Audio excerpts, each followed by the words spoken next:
Trish. This is super cute. Welcome, Trish.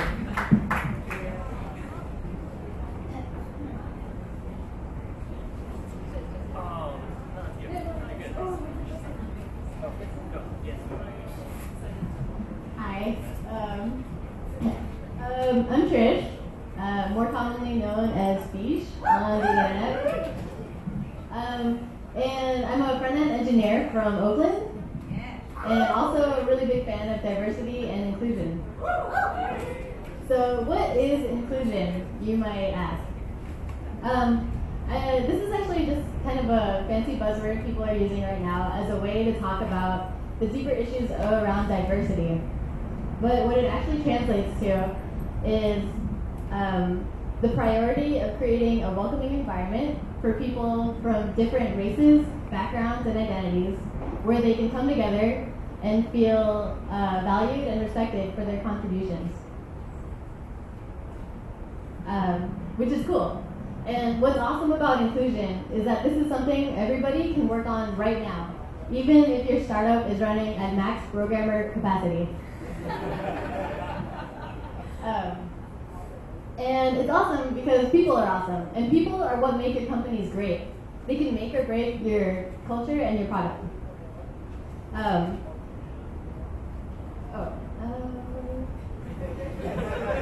People are awesome. And I think it's especially true that people work their best when they can be their authentic selves. And this statement hit home for me personally as I thought back on my own kind of life experiences. So if it wasn't already obvious, I am hella gay. I identify as a lesbian, and I'm pretty proud about who I am. But this is not always the case.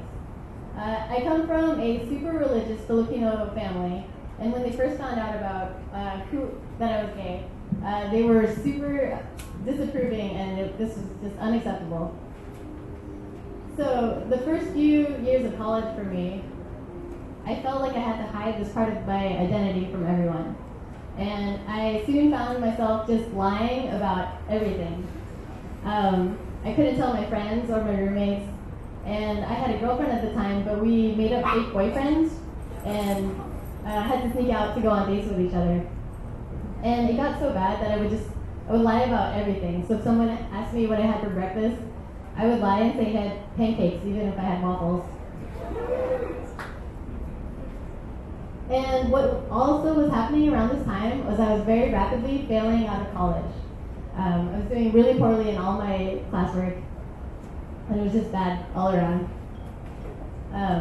It wasn't until I found a group of people who were going through similar experiences that I was able to turn things around. And it was by talking with them that I became more comfortable with who I was and was able to be open about my identity.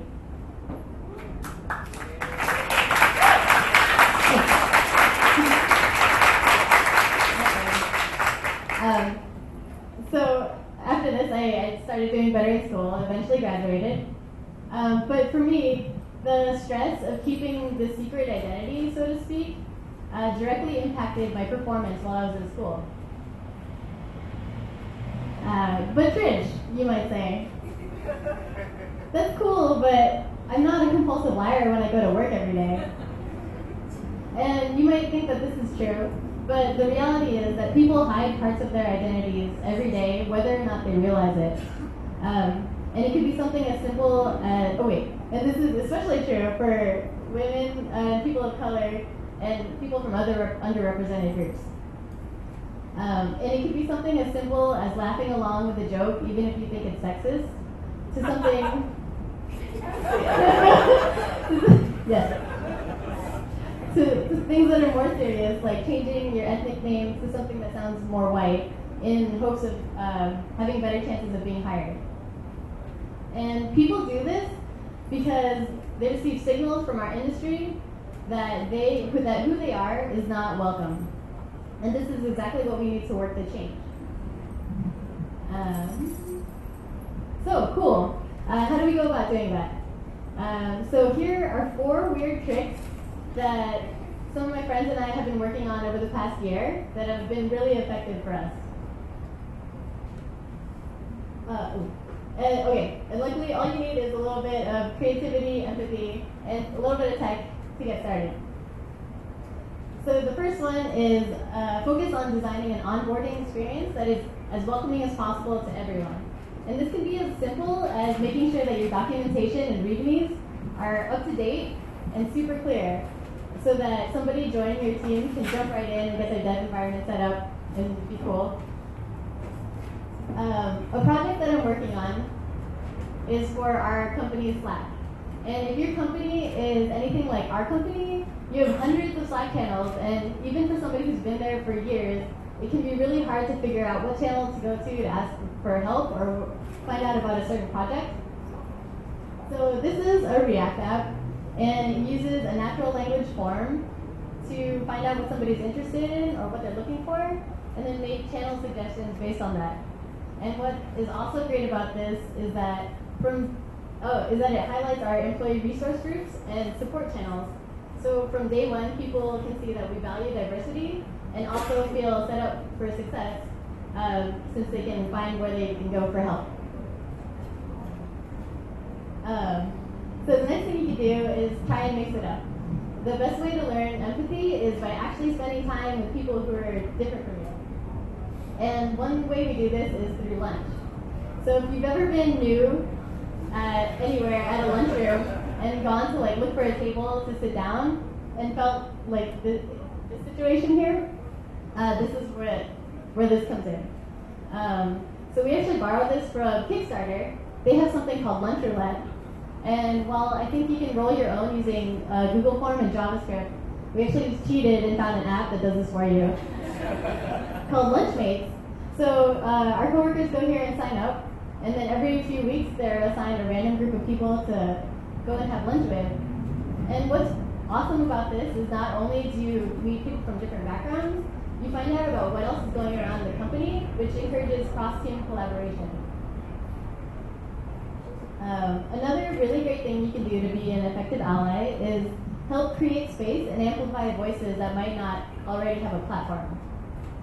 And I heard of this example at ThoughtWorks, where they have a weekly story time kind of thing, and anybody from their company can come up and tell a personal story about something going on in their lives. And this is just great to kind of humanize the people that you're working with. So at Council, we have Ask Me Anything, popularized by Reddit. So we have a Google form to take nominations, and then a Slack channel where people field answers for about an hour. And what's great about this is that people are multifaceted. You normally only see one face of them, though, like their work face, but people are so much more interesting than that. And so far, we've heard from a pianist who's a front-end developer. We've heard from our founding scientist who's an awesome boxer and guitarist. We've heard from a genetic counselor who's training for the Olympics. And each time we've had an AMA, people have been genuinely excited to learn about these other people. The other thing I like is that I can use this format to kind of sneak in questions about heavier topics around diversity and inclusion, things around privilege, sexism, and racism. And then we have an archive system to keep all the transcripts from the talks. And the last thing that you can do is make sure to value everyone's contributions. This is important just to make sure that people aren't feeling just like a cog in some big corporate wheel. And so a friend of mine, James, we wrote this plugin for our Scruffy. It uses the Airbot, and it sits at the channel, and anytime somebody thanks somebody else, they're granted a karma point. So if Tim helped me debug something, and I said, thanks, Tim, then Tim would get 1 karma point, which he could then accumulate, invest, and later spend for pictures of cute dogs. Thank you. Now, so all my karma points. But yeah. Awesome. So the truth is there's no one quick way to solve diversity and inclusion. But doing these kind of small things can add up to make a big impact and be part of a holistic approach to solving it. I'm really excited because by showing that I care about these things, it's inspired other people to bring their own solutions to our workplace. And while a lunch program or like an AMA feature will never be a substitute for something like a gender-neutral restroom, I think they're a really good start in opening up the conversation and getting people on board to start working towards these bigger initiatives that will make our industry more inclusive. So you can make a difference every day in your own workplace, like starting tomorrow or today or tomorrow. But it could be something as simple as just like pushing yourself to meet somebody new at the lunchroom, or working on a bigger app to like improve transparency around promotions or something. And if you need another awesome example of an inclusive environment, you just need to look at the work that Emily and Billy and Vishnu and Kelly and Miles are doing with Waffle.js. From the very beginning, they've had a really clear code of conduct. They've been transparent about all their event planning, and they've highlighted some really awesome speakers. So thank you for the waffles, and I really